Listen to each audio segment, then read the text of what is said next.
This is gonna ruffle some feathers, but women aren't being oppressed by the patriarchy. We're oppressing ourselves, and I can prove it. I can. And I will. We're out here screaming, fuck the patriarchy, and blaming men for oppressing us, but I think we need to have a honest conversation about who's really doing the oppressing here. Because here's what I've realized. Women aren't being oppressed by the patriarchy. We're literally oppressing ourselves and then blaming men for it.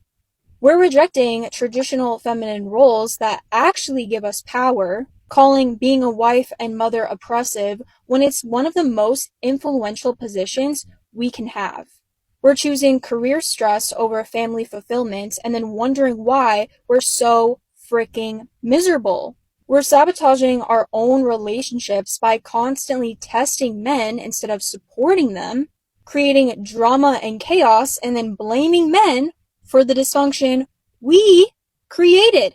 We're competing with men instead of complimenting them, trying to out-masculine them instead of embracing our feminine power, and then wondering why they're not being masculine with us. We're making terrible dating choices, having unrealistic standards while bringing nothing valuable ourselves, choosing toxic men, and then blaming all men for our bad decisions. Make it make sense, really. We're letting ourselves go physically and then demanding men find us attractive anyway. And we're promoting body positivity instead of actual health and discipline. So we're literally choosing behaviors that make us less attractive, less valuable, and less happy. And then we blame the patriarchy for the consequences of our own choices. The patriarchy isn't holding us back. Our own mindset is. We're oppressing ourselves with our own resistance to growth, our own preference for validation over accountability. The patriarchy isn't oppressing us. We're oppressing ourselves and then pointing fingers at men. If we want to stop being oppressed, we need to stop oppressing ourselves and start taking accountability and responsibility for our own choices. Treat your husband like you do your manager. Your manager told you what time to be at work. 8 a.m. And you said, okay. Your husband told you what time he wanted to leave. Oh, man. And you frustrate him by making you late. Now, if you're late to work, they recognize that's a bad habit, so they fire you. You're late for your husband. You don't think it's a bad habit. You just think he's supposed to wait on you. Oh, yeah, I might need to transfer to a bear. I might have to borrow your gym shoes. We might have to switch. Ladies, I'm so mad at the Lord right now, and I don't never get mad at the Lord. Ladies, we live in a society where men are redefining things. For example, I have an assistant pastor. In the eyes of men, the assistant pastor is lower. In the eyes of God, the assistant pastor is equal. That's his role. When we stand before God, if he was a better assistant pastor than I was a pastor, he will get a greater reward than me. Are y'all following me? He lost me on the last end. Yeah, I'm not following him on the last end. But the first end of that statement when he said, treat your husband like you would treat your manager. The respect that you have for your manager, he says show up 8 o'clock. You doing everything in your power to show up 8 o'clock. Why now when your husband say, hey, we need to leave by 2, you're taking your time, you're doing your hair, you're getting your makeup, you're taking 3 hours to do your makeup. If you know your makeup takes 3 hours, your husband said we're leaving at 2 p.m. Why on earth are you starting at 1 p.m.? Come on, man, you don't know better than that as a crew person. Come on, man. And they blame it, oh, the kids, oh, the this, oh, the that. They find everything in the world to do right before it's time for you to get ready. That just shows you the disrespect that you have towards your husband. Because when it's time come to go to work, the kids don't get in the way. The house chores don't get, everything else don't get in the way for you to show up at work at 8 a.m. It's only when your husband speaks. And it's little things like that shows if she respects you. There's a video that I did. Y'all, it will pop up on the screen at the end. When I said, the content creator that I reacted to said, if she does not respect your time, she does not respect you. And I promise you, I stand 10 toes down on that point. When you're dating, pay attention to those little things. Is she late for the first date? Is she quick to respond to your text message? Does she answer your calls? The little things like that will show you if she respects you or not. And don't get me wrong, Things happen. We would be on time and we'd be planning to be on time and then we hit traffic or something. Things do happen to cause a person to be late. How does she respond when she's late? Is she apologetic? Does she text you and say, hey, just a heads up, I'm running late? When she get there late, does she apologize? Or is she just like, oh, I get here when I get here because I am the table? Pay attention to those things, y'all, and that will determine the respect that she has for you. If she does not respect you, you can't be together. Like, I'm sorry. If a woman doesn't respect a man, no, that's going to be one of those she wears the pants in the relationship kind of relationship. She's going to give you telling in the relationship. She's going to expect for you to listen to her and do everything that she needs if she does not respect you. I knew that when I started calling out the gross hypocrisy of women in regards to them weaponizing victimhood, weaponizing helplessness, or the fact that I do not subscribe to identity politics, that there was going to be some social violence inflicted on me. I think it's just kind of interesting that when I discuss how women are way more violent than men in regards to the methodology in which they employ their tactics, that they would turn around and prove the point and confirm everything that I said. Y'all prove my point on why I do not subscribe to identity politics. I have been attacked by liberal women. I've been attacked by black women. I've had liberal women call me every racist term. I've had Free Palestine folks call me every racist term. I've been attacked by the purple profile people who claim to spread awareness against the violence against women while they are inflicting violence against a woman. I mean, the hypocrisy is fucking astounding at this point. And it's getting to the point where y'all have completely lost the plot and no one can even take y'all serious anymore. Y'all can't. From a political perspective, from a social perspective. And then when people are trying to understand and sympathize and empathize where you are coming from, all you do is lash out and attack. And then you just want to play victim. You hypersexualize little girls. You sexually harass men. You weaponize rape, sexual assault, and sexual harassment because you just didn't get your way. You're dangerous. And this is why I said it in my previous video that women are 10 times more dangerous than men because of how they employ different methodologies in order to ruin a person's life because their egos are so fragile. Their ego is about as fragile as one of those little dandelion things that you blow on. Slight little move and win. And then multiple women are in the comment section talking about, yep, the worst betrayal that I've ever experienced has been by a woman.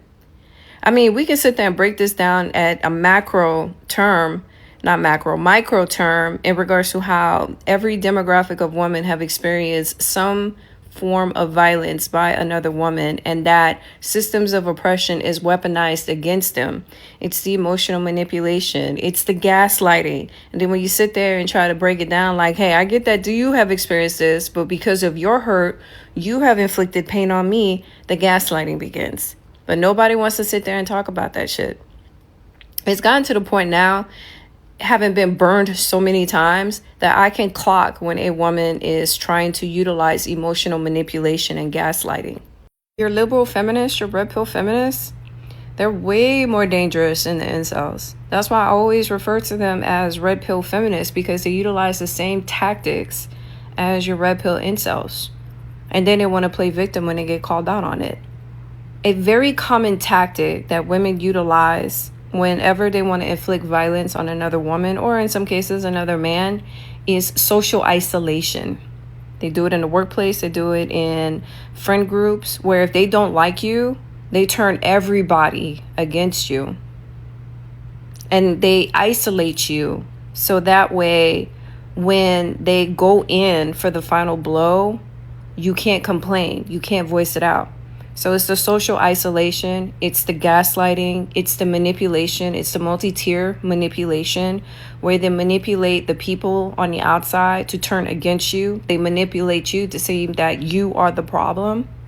Yeah, it's very common.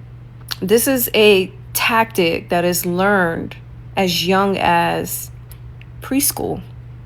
And then it gets perfected and refined into adulthood. That's why it's so hard to recognize and identify unless you've been a victim of it. Then it's very easy to clock.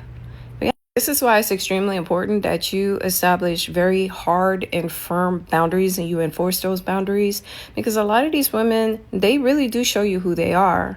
You know, back in the day where the whole "my girlfriend is crazy" was like a haha chuckle, you really got to take into account, like, the ones who are like, "Oh, my trauma," you need to stay as far away from them as possible. The ones that are like, "Oh, I hate men and we got to take down the patriarchy and men are this and that," you got to stay as far away from them too. The whole "my ex is a narcissist and I'm a victim," you got to stay as far away from them too.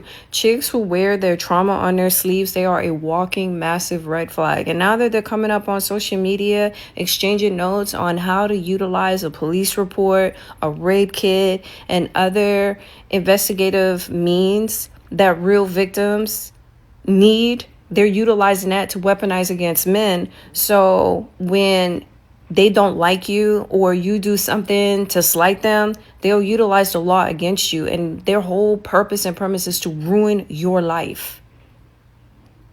This is the type of women that we're dealing with in society. And this is why I say you gotta maintain a certain level of distance. All of the shit that I talk about on my page, it's all connected. These are not isolated events. I pay attention to what's going on.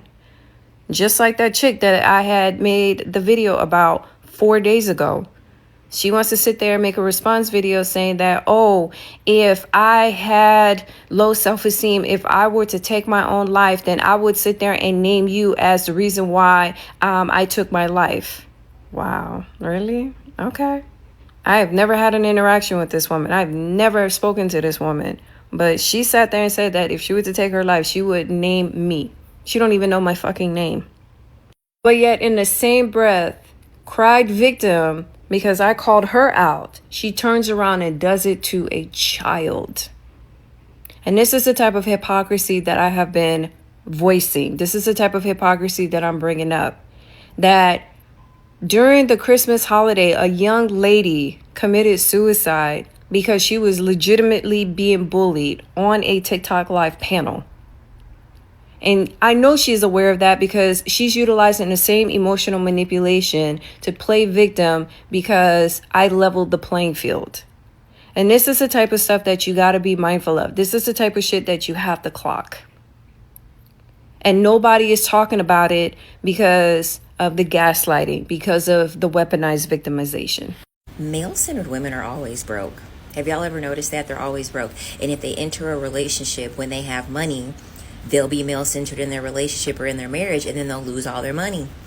Like Halle Berry, like Sherry Shepherd, like Wendy Williams, like Nicole Kidman. The number one way that patriarchy attacks women is through the heart chakra. If you're broke, if you're living paycheck to paycheck, it's because your heart chakra is closed. Your heart chakra has blockages in it. The heart chakra is green. What else is green? Money is green.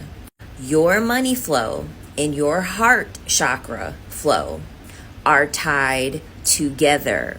The more male-centered you are means that you are flowing everything outward.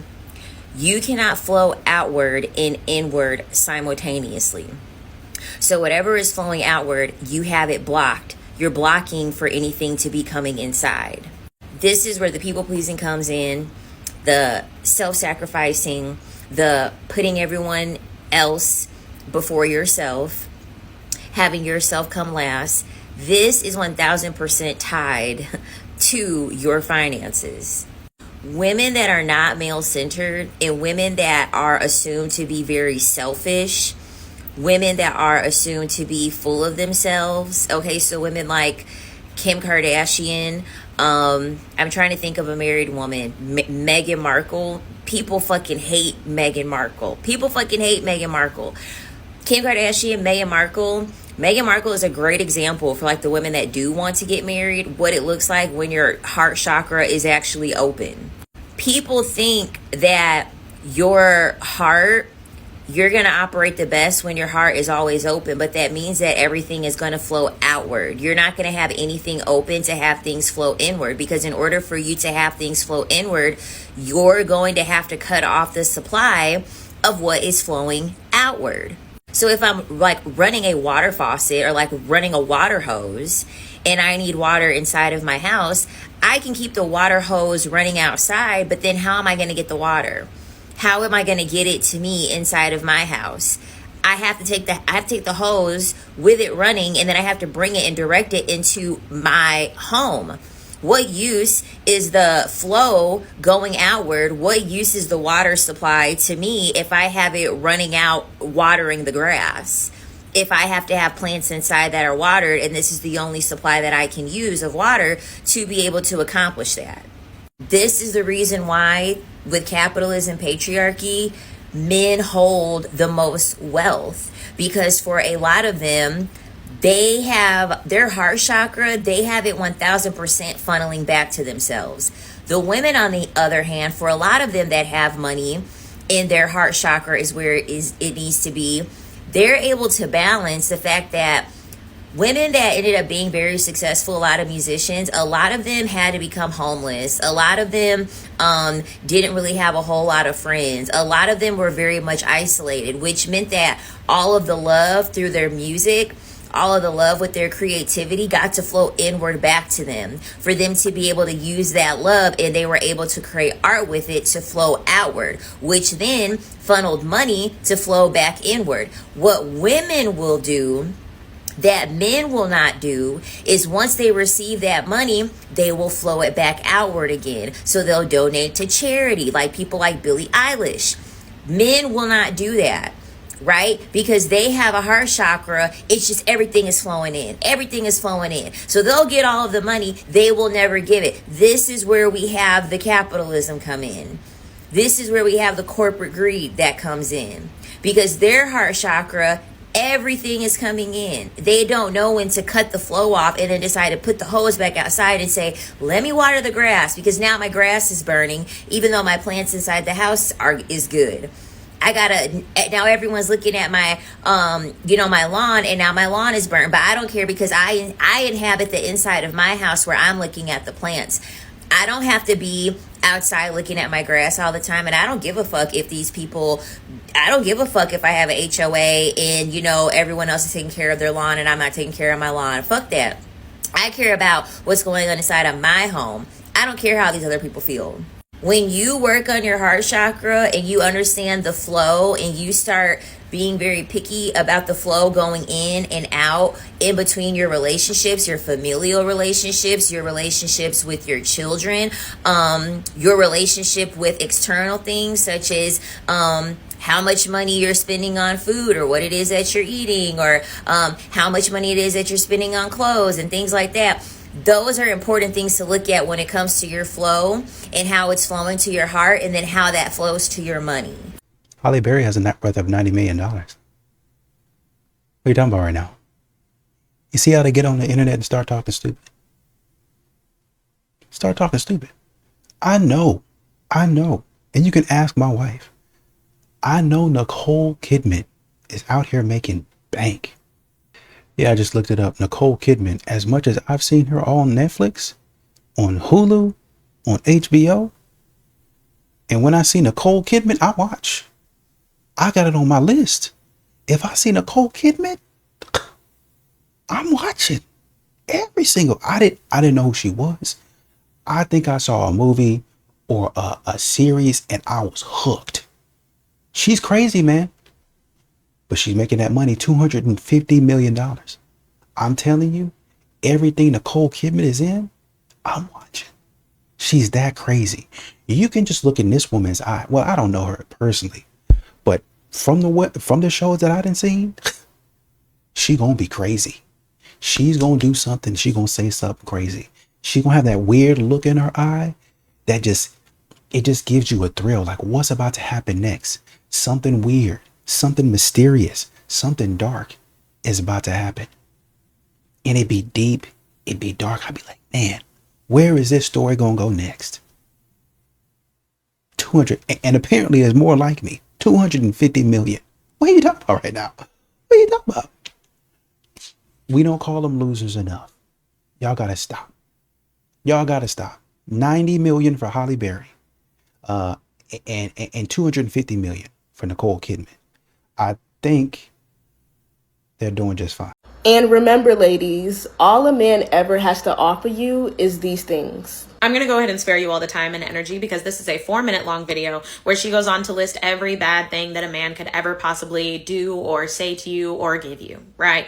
However, for those of us that don't live in feminist Lululand and we're here in reality, I would like to point out a couple of things. One, this woman probably does not have a man, right? The women that make this type of content never have men. And you would think that she would be off somewhere, not thinking about men, not making lists about men, not making her content about men. And yet, here we are. It's giving male-centered, is it not? I'm just saying. But number 2, these women never seem happy. And they're trying to convince you to not be around men because men will make you miserable and they'll give you trauma and diseases and heartache. And yet, she doesn't have a man. And she's still miserable. See, it doesn't help. They're trying to invite you into their misery. The phrase single women keep women single is so true. This woman is trying to keep you single and in her misery because she wants company. Don't you dare let her. I understand that there are pros and cons in being in a relationship. We all do. However, sitting at home by yourself complaining about a relationship you don't have, that's a specific type of misery I would never like to be a part of. Thank you. So I love matchmaking for older candidates because I realize that the pool can be extremely limited for them. And also I find that it's really difficult for a lot of them to put themselves out there. I came across a Caucasian revert. He's 48, based in the UK, attractive in my opinion, divorced with an adult son, a dentist and an investor, and he's financially settled, open to relocate, open to pretty much any ethnicity, and he wants someone who's practicing, attractive, and maybe willing to start a family. So I had a couple of matches for him that were around his age group, but I decided to send him an email first to clarify what he's looking for. And one of the things I asked him was, you mentioned you prefer to be able to start a family. Are you open to a woman a few years younger than you who may not want to have children? His response, if someone was totally adamant they did not ever want to have children, then that would be a deal breaker for me. Someone a lot younger is not a problem for me though. Actually, the best relationship I've ever had was with someone half my age. So now I'm realizing that this is one of the scenarios that I spoke about previously, where it's a much older male looking for a much younger partner. And assessing his profile and situation overall, I do know that there are going to be women interested in him. He suggested a video call to specify some of his requirements, and I told him that I don't have the bandwidth for that, so he sent me another email in which he said, the only reason I suggested a video call was to show I objectively look early to mid-30s, so it might disappoint someone who is seeking a more mature-looking gentleman. This genuinely gets commented about me a lot. And he goes on to say that his preferences are for someone who's super pretty, super slim, and mentioned that his top love language is physical touch. I responded back to clarify if he was open to any education or profession and if he was willing to be the sole provider with her not working. And he responded that he's open to all and happy to provide. So now knowing all this information, here's my response. So I've reflected on this a bit and I'd like to be honest with you about my thoughts. First, your preferences for someone young, super pretty, super slim, and specifying your most important love language of physical touch give me pause due to the highly superficial nature of your requests. Second, you're 48, and while you do look younger for your age, I would say early to mid-30s is a far stretch from my perspective. Third, for a much younger woman, this is not an ideal situation, and particularly not for someone who is very attractive and already has many options with males closer to her age. I recognize that you bring financial stability and are flexible otherwise, but I'd like to understand more about how you overcome differences and what you offer with regard to emotional partnership, shared values, and day-to-day life, particularly with someone with a large age gap. How else would this be mutually fulfilling for the woman you're hoping to match with? Also, what is the oldest age that you will consider? I hope you can understand that I consider it my duty as a sister in Islam to ensure that I'm protecting and seeking the best interest of both parties when making matches, but particularly so with women, and especially young women. Many have come to trust my judgment, and I do not take that lightly. If you've seen my content, you know that my style is to be candid and direct, and I value clarity. And this has gotten long, so check out part 2. Okay, so part 2 on my email exchange with the older Caucasian male revert. So in my last video, I recounted our email exchange and I left off at my response, which conveyed skepticism at his requests. And you know what? He did have a very detailed and thoughtful response to my questions, and here are some excerpts. I don't think physical touch is any less meaningful than the other love languages. Indeed, it plays a fundamental role in emotional and physical well-being in a relationship, but it's more important to some than others. I can understand why pretty and slim would come across as superficial, but honestly, the vast majority of men are wired very strongly for physical attraction, and this is my type. Yes, it's important to have a beautiful soul and character, but this is not something that can be discerned from reading a profile, no matter how beautifully worded. I mean, I see that all the time too. Now, his response to my saying that he does not look like he's in his mid-30s. I love this, and actually, I would agree with you too. I'm just going by what people have said. Honestly, I kid you not. Ultimately, it's the opinion of the one I match with, which is most important here. And his response to having a large age gap and how that would translate into his relationship. I would have agreed with you too had I not lived this relationship personally. Honestly, such an age gap really worked well on so many levels. Physically, I'm in the best shape of my life, zero medical problems, super healthy lifestyle, emotionally mature, and experienced enough to know better than most what it takes to nurture a great relationship and raise a family. Financially very secure with a great income, smart assets, and zero debts. Most importantly, spiritually in the best place I've ever been. And finally, the question about what's the oldest age that he would consider. Age is not important to me on a social level. I found that I get on just as well with people much older and younger as I do with my own age. The hope of having more children is important to me, though. It's actually to say that I realize age is a non-issue when it comes to compatibility in relationships. Now, what are my thoughts? As we know, people have their preferences, and some of them make sense to us and some of them don't. At the end of the day, the way that I make matches is that, is there someone in the market that is interested in this person as well? And it's not necessarily my say whether or not people should get together, as long as there are people who are interested in each other and they're consenting adults, and this is a relationship that they want to pursue. I don't really have skin in the game there. So one thing to note here is that women won't normally put these things into their profiles. Would really love a 20-year age gap. Can't wait to marry a guy in their late 40s, despite some of them considering and being interested in an option like this. So what this candidate and I decided was that I would just talk about our email exchange and about everything that we spoke about. And if someone is interested, reach out to me. And if you guys fit the bill, I would be happy to put you in contact. And I'm glad it finally came down to this, because I was wondering where this was going to go. I was hoping it would end up where it eventually ended up. Quite honestly, I see where you're coming from, but it seems like you're trying to gatekeep is what it is. I know a lot of women in your comments when we talk about he's gold, like he's not gold digging, but he's a creep. He's looking for this, and this. Man is 48. The woman's probably like 24, 25. What's not to say that the man might find somebody she might be 30, right? Honestly and truly, if it isn't up to your standard, and this is what, and mind you,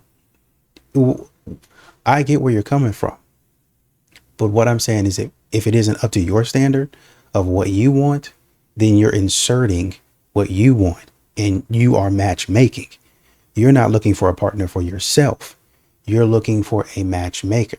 Now, we had a situation with, I think her name was Danielle. She's very bossy, very type A. I know what I want. And she set the internet ablaze. She got on there and she was talking about, I want this, and this. And the matchmaker was like, I don't know if I have anybody for you. I don't know if any of those men fit your description. That's different, because she's literally going down, and she ended up getting, I mean, not matches. Every match that she got, she would go on a date with them, but it wouldn't work out. Wonder why. But that's different from, I want a man that's 6'2". Okay. I want a man that makes 100K. Okay. I want a man that's between these age ranges. Even before we start talking about character, just based off of looks, we literally don't have anybody in our database that looks like that. We don't have anybody. And so that's different from this, whereas she's herself chopping down all of the people that might match, but she's already saying, well, got to be 6 feet, got to be have 6 figures and all that other stuff, right? You're actually eliminating your matches. What he's saying is, I want to open it up a little bit. Maybe I want to have a family. I'm in the best shape of my life. I feel like I'm ready to have another kid. Maybe you are, maybe you aren't. Who knows? Who knows? What I say at 48, you probably should. I wouldn't. I mean, I wouldn't think about it, right? That wouldn't be my first choice. But if, let me tell you something. Some of these 40-year-olds out here, 48, 49, 50, 51, 60, are in a lot better shape than I am. That's just the way it is. You got to be honest about it. So if that man says, I'm in a clean bill of health, I'm working out, I'm fit, I'm this, I'm that, I'm practicing. And then what he did is, instead of saying, I just want something hot, young, and And Slim, he gave you a response that made you back up and say, well, maybe I need to close my mouth and see what's out there, which is actually what you should have done in the first place. But I get it's your business. This is how you make money and you want to protect the girls. And so you say, hey, let's have a little bit of a conversation. Well, he tried to come at you and say, hey, well, let's have a video call. So you know I ain't BSing. Let's have a video. Well, I don't have the bandwidth. Oh, okay. All right, then shut that stuff up. Shut that stuff up. Y'all be doing all that talking. You got the bandwidth. You got plenty of bandwidth talking about him right here. You're reading the story. All of the bandwidth that you had right now, what does it take 6-7 minutes for you to read this story? And I'm not counting. You had to go back and you had to say stuff and you had to delete drafts and all that other stuff. I'm not counting none of that. That probably took you to make this whole entire thing, post and all that editing stuff, probably took you about 20-30 minutes. And in that time, you could have said, hey, I got about 20-30 minutes. Let's run through it real quick. All of that he said in that email at 48, if he's thinking like he's thinking, he'd have done all that maybe in 15.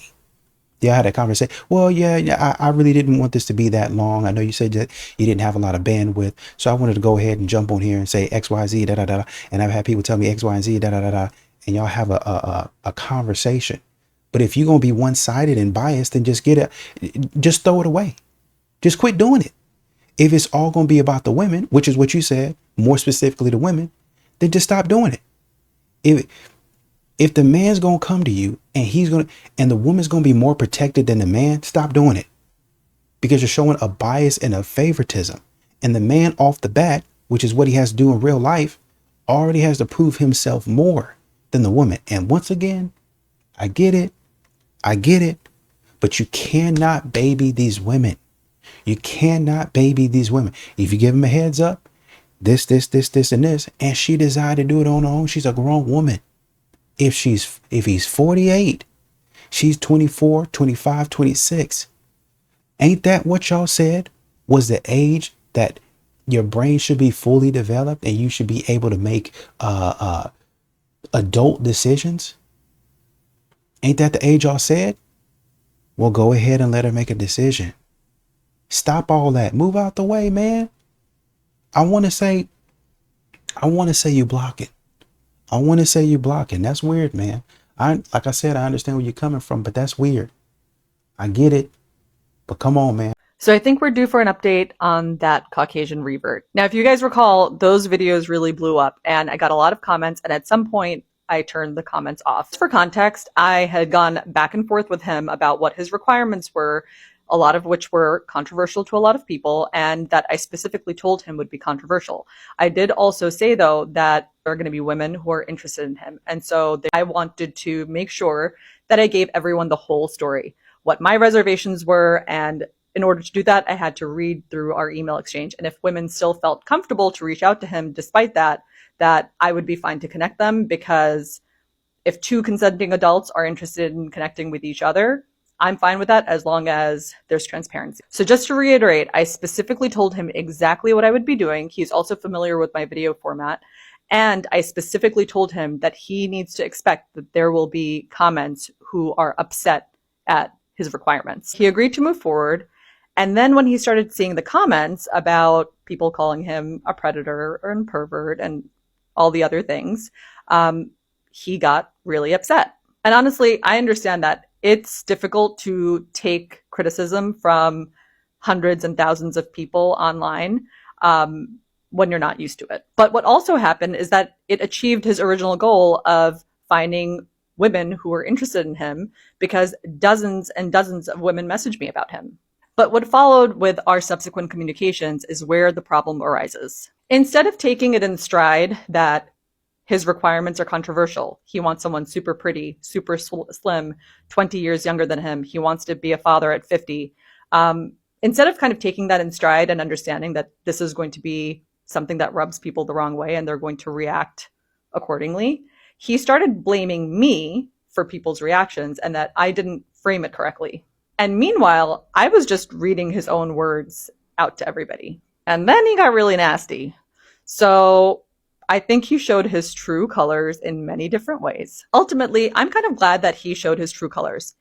What he wanted from me was to sanitize what he's looking for, and for me to take the fall of his requirements and his requests without taking any ownership of how weird it is. And when he had to bear the burden of people's opinions on it, he lashed out. And I'm just so glad that I was able to figure this out and not refer any women to him who he would have totally manipulated, because all these women, you know, I would have connected them and he would have picked the prettiest and the slimmest and the youngest of the bunch, and he would have been really nice to them. And it would have been nice also because he's very wealthy and, you know, nice looking and all of that stuff.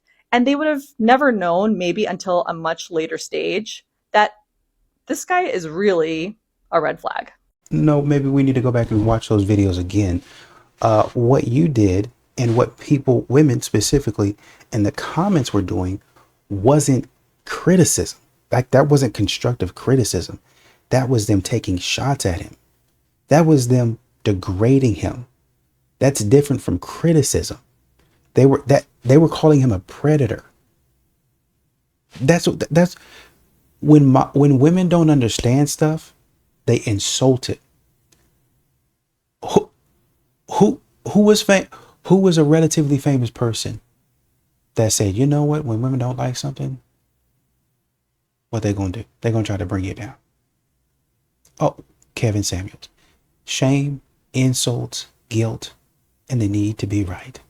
Shame, you, insults, these women in your comments, and now you, and the need to be right.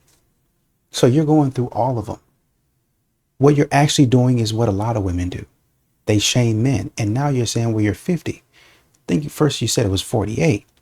But even you say you want with somebody 20 years younger. So it's not even half his age now. It's 20 years younger.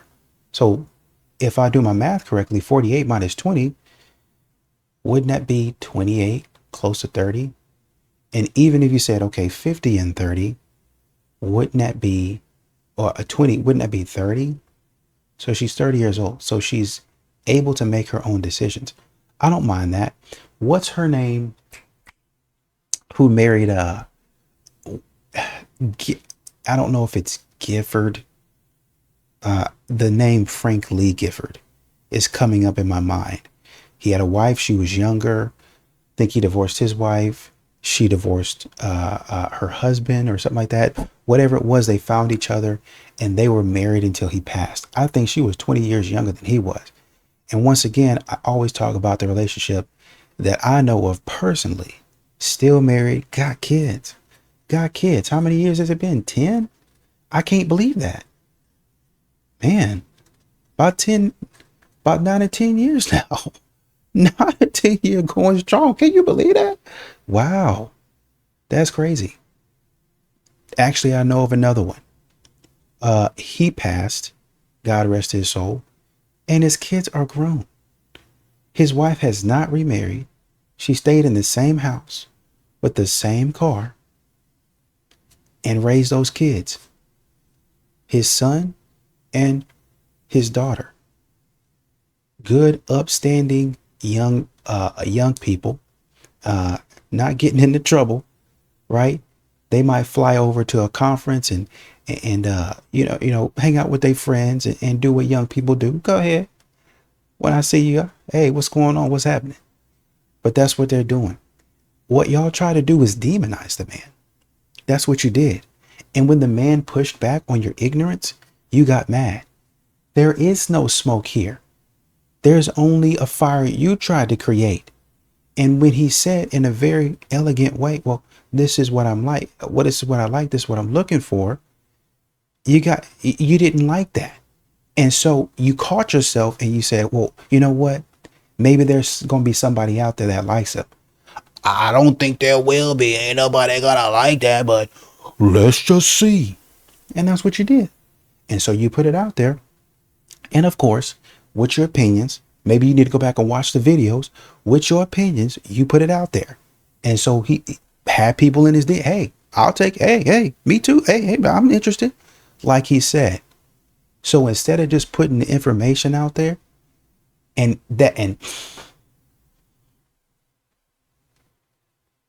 that's what I said. That's what I said. That's why he's on your behind. That's why he's on your behind right now. He was right about you. You framing it in such a way that you protecting, you leaning more to the woman than the man. And I get it. But if that man is paying you, you should not be partial to the woman. I can see if that man is showing clear signs of trying to abuse somebody, of trying to essay somebody, of trying to take advantage and manipulate somebody.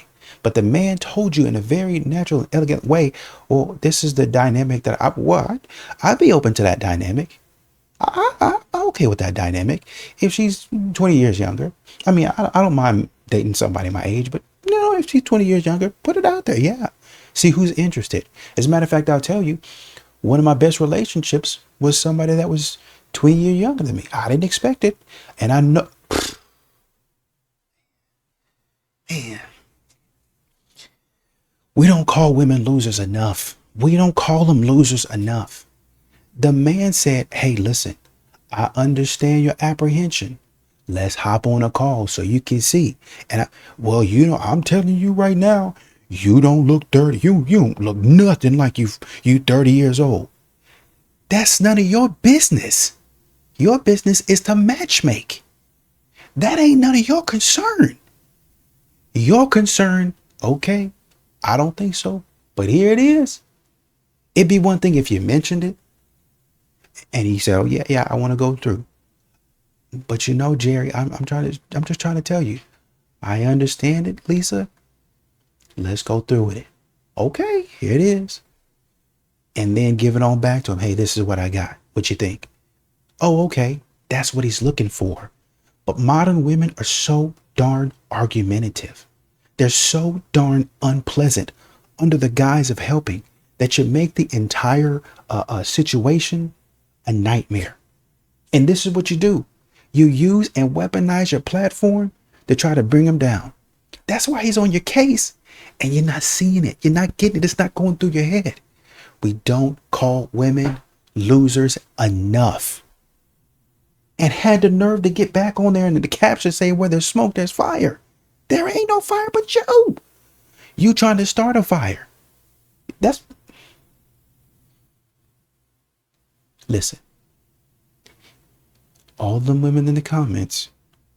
And I don't see no comments that you turned off, actually. I don't see none of them comments that you turned off. I ain't gonna do that. Because if I wanted to, I can go back there and look at them comments. You didn't turn them comments off. If I go back there and try to comment on one of them, you didn't. So this is the original video. I already got it in front. She said she cut the comments off now. Because y'all think I'm BSing. Y'all think this part one, you can see that. You can see part one right up there at the top. My comment, right? Is it going to go through? Because it's supposed to be blocked.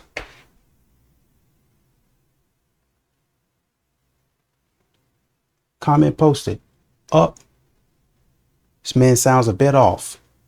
That's part one. Let's see if we can go to part two. Here we are at part two.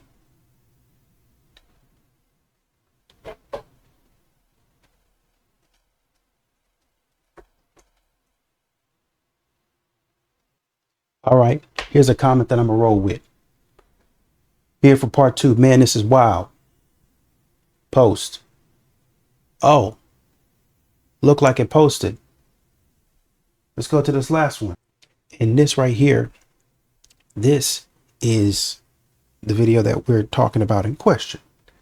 So let me go ahead and put my commentary on this last one. That's a comment I'm going with. Y'all see that? Wow, watched parts 1 and 2. And this guy is really something else. Something generic. Let's go ahead and post it. Because you told me you cut the comments off. Yeah. Okay. Oh, that looked like that posted. So it looked like it posted on all the videos. Looked like it posted on all of them. Because y'all think I'm BSing. Y'all think I'm mean and harsh to these women. That's what y'all think. That's why you don't get a break. That's why you don't give them a break. Because they sit up here and say all that other stuff, that nonsense. And then when somebody call them down, then they got a problem. And that's what you was doing. You didn't turn no comments off. You was letting them comments roll in and call that man creepy. Call that man a predator. Call that man a pedo. And the man was like, no, I just told you in an email and I explained it to you why. I'm explaining to you what's going on. And you still let them people call him a predator. The way you framed it, and then you was in the comments agreeing with him, is what you was doing. And so when a man jumps down your throat saying, wait a minute, it's the way that you framed it. It's the way that you was talking about me. Because that's what you did. You might need to go back and look at your own video to see what's actually going on. Because maybe you forgot. Maybe you forgot that you was trashing him, is what you was doing. You was trashing him, and now when he got on your case, and all of a sudden it's a problem. You did that to yourself. You need to take accountability. I don't even know why you posted this type of stuff. Well, you got to be okay with my content. Da da da da. Yeah, okay, all right. Well, anyway, I guess that's how you run it. But just know, you deserved all of that stuff that you got. So I was telling my boyfriend about this whole Christy and Desmond situation, how he cheated on her. And, a lot of women are sitting here like, oh my God, like, look at her. Like, who would cheat on her? And he literally started laughing and was like, oh my God, when are women going to realize it's not always about them? And you know how niggas be talking. I thought he was just being snarky. I was like, what the fuck you But he low-key ate me up though. Hold on. He literally told me that a man with no morals and no principles is going to fold every single time, no matter how good the girl looks, no matter how fine she is, no matter how good her body looks, no matter how good she smells, he will fold. Then he says to me, me not cheating on you has nothing really to do with you or how much love I have for you. It's me as a man and my principles and my standards. And I'm going to stand on my principles every time. And it makes me realize, like, how often us as women, when we get done dirty or cheated on, how often we look at ourselves like, what's wrong with me? What did I do? It's not us. More of the story, it's not all about us. It's him. Well, it definitely is. There's a lot about him. But, of course, his statement said, I've had conversations with her and I asked for a separation. And during that time, felt like I did well, he actually said I did things that I'm not proud of. That's what he said. So he took accountability for it. Doesn't make it great. And obviously it still stings, but it's not like he's out here trying to duck and dodge that he did something that he is not proud of. And once again, I'm glad that there are other women out there that are at least saying, hey, wait a minute. We don't know everything that was going on in their relationship. But we see what he said, the statement that he put out. Doesn't seem malicious. It doesn't seem like, he hates her. It just seems like he was tired. And you have a lot of women saying, man, I looked at the videos and it looks like when you look at his facial expressions, he was tired of the stuff that she was doing. Well, how could he? How could she? Let's go back to the saying. She's beautiful. But someone, some man, somewhere is tired of her crap. He's tired of it. I love this part about you. I love acting goofy. I love all of that. But when we gonna get serious? We gonna stop doing all of that. I'm trying to chill on the couch. Here you come. We gonna stop doing all of that. I understand if, well, you wasn't mad when he was getting money, this and that. I've seen records, and I don't know if this is true, but I've seen records of him already being a chef before she started that stuff. Of him already taking care of them before they started all of that. Now, like I said, I'm not sure if that's 100% true. But if that's the case, then I think he'll be all right.